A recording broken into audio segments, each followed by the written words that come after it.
Hello and welcome to the Voices of Victory podcast show. I am your host, Mario DeLeone. Today I'm going to keep this video very short, sweet, and simple. We're going to be doing what's called the worry parking lot. And the very first step one for the worry parking lot is you get yourself a notepad like this and a pen. That's step number one. Okay. Step number two is literally you're going to write down on here 3 words or less what your worries are. And you always start with I am worrying. I am worrying about my car's repair, we'll say. I am worried about car repair. I would write that down, okay? 3 words or less, that's fine.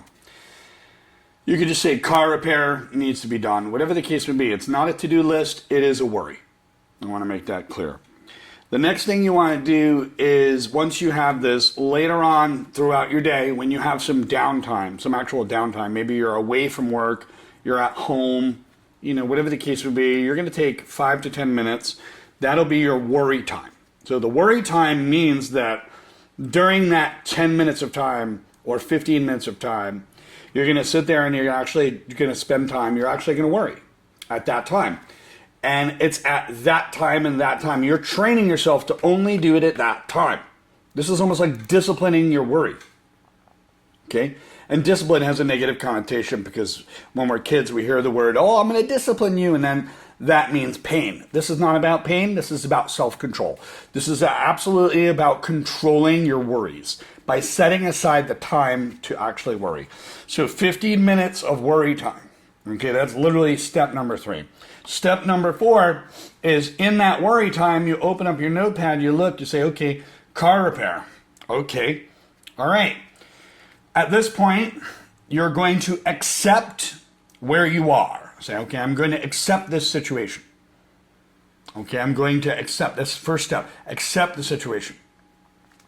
The second question you want to ask yourself is, can I control anything?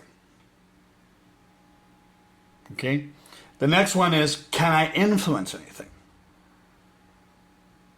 And there you have it. At that point in time, that's what it's going to be helpful with, is that you keep your notepad with your pen with you. You're going to do 3 words or less. Those are your worries. Okay. You're going to do your 15 minutes of worry time. That's the only time you're allowed to worry. You're disciplining yourself or conditioning yourself, if that's a better word, to worry at a particular time. And you're going to open up the notepad and you're going to ask those 3 questions. Okay? The 3 questions, like we discussed, can I control anything? Can I influence anything? And I'm going to accept everything as it is. Accept the situation. Accept where you are. Accept everything as it is. Okay? Because when you fight the tides, emotional resistance comes up, and you're perpetuating your own worry. So you have to have a level of acceptance with this, okay?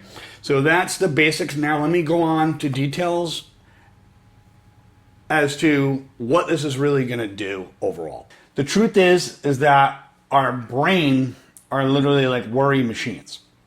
Okay, they're designed to spot all kinds of problems, all kinds of worries, and really to keep the thinking wrapped around them.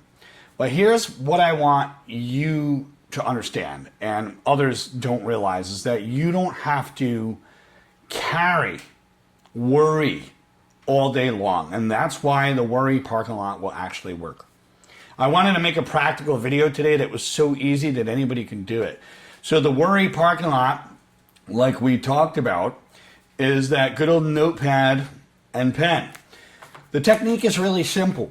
It's very simple and it's very practical. I wanted to show people first so they could dive right in on it. And it's just one little tiny notepad and a pen. That's it. There's no apps. There's no complications. There's no use of technology because you're actually reflecting off of what you wrote. And the small notebook that you carry, guess what? You carry it in your pocket. It's tiny. This is not very big at all. This is only about 3 inches.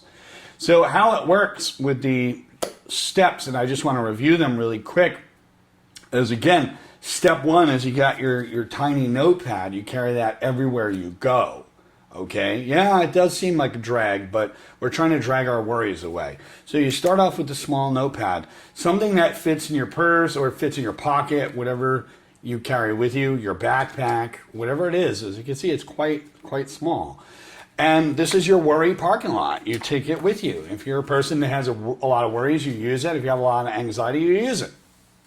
The next step really is to write down your worries. It's not a to-do list. It is a worry list. In the moment the worry pops up, it pops into your head, you're going to grab that notepad and you're going to dump it onto here. You have to learn to take what's in your skull and dump it on paper. 3 words or less. 3 words or less. Okay, presentation next week. Mom's, health. Got to take care of her medicine. Car payment. Keep it short, simple. It's not a to-do list. It's conditioning yourself to worry at specific times, not all fucking day. So this is going to be helpful because the next step is literally you're scheduling your official worry. You're scheduling your worry time. You're conditioning yourself in a positive way to worry at certain times. 15 minutes, 5, 10, 15, take your pick. And you can literally designate your worry. When 15 minutes is up, you put this away. It goes away. Your worries go away with it. Okay? Maybe after dinner, you put it away. Whatever the case may be, whatever works for your particular schedule, just make it consistent and use it all the time. This is the only time that you're allowed to worry is in that 15-minute window, officially. And some people say, oh, but I'll worry more than that. It's a fucking practice. It's a practice. You open the notepad during your worry time. You can even schedule the worry time on your phone. When that goes off, that's a trigger in your brain that it's okay at that point. You pull it out, the worry arrives, you open the notepad, you read it, you look at it. The whole point is not to make you worry more, it's to actually condition and put yourself under control. And you got to ask yourself those questions. Can I control this? Can I influence this? And I need to accept everything as it is. Okay? Practice acceptance. Practice accepting that it is out of your hands. Okay? And then from here, you close the notepad. You close the notepad, time's up, it goes away, it goes back into your pocket. After 15 minutes, you close the notepad and you say, I have my worries, but they're away. I'm putting them away right now. And you train your mind to do that. So it's a very powerful technique and it's so easy to do. And you put your worries in that parking lot for tomorrow. And again, I wanted to create a practical video today, something that was straightforward that anybody can do. One last thing, and then we'll cut it short from here. Why does this actually work? Why does it actually work? First of all, this tiny little notepad is genius for a few reasons. Is that it's portable. It's portable. You get all your worries on here. You don't have to do big diatribes and long sentences. You take the things that live in your head and you put them on the notepad. And you designate a place for them. Okay? The second idea of it is that it's a physical act of closing the notepad or putting it in your pocket. That's a signal to your brain that it's there, but we're going to deal with it later. The worry becomes contained. The third is that writing your worries in just 3 words, that forces you to really get to the core of what's actually bothering you, what you're actually feeling. And that's all there is to it. So when you try to hold all of your worries in your mind, that's a mistake and that's a clusterfuck.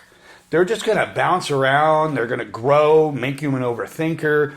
It's going to steal your focus, steal your fucking joy. It's going to make an ulcer even worse. Writing them down is literally, and closing the book, putting it away and putting it in your pocket, is literally a signal, a subconscious signal in your brain of, I got this, the worries are here, they're handled, we'll deal with it later. Okay? If you do come up with a solution, you can write the solution down below it. That's okay, you'll feel better about it. So get started with that today. That's all I'm going to say. Don't forget to like, subscribe, and if you enjoyed this episode, buy me a coffee. It's in the link. All right, take care. I'll see you on the next episode.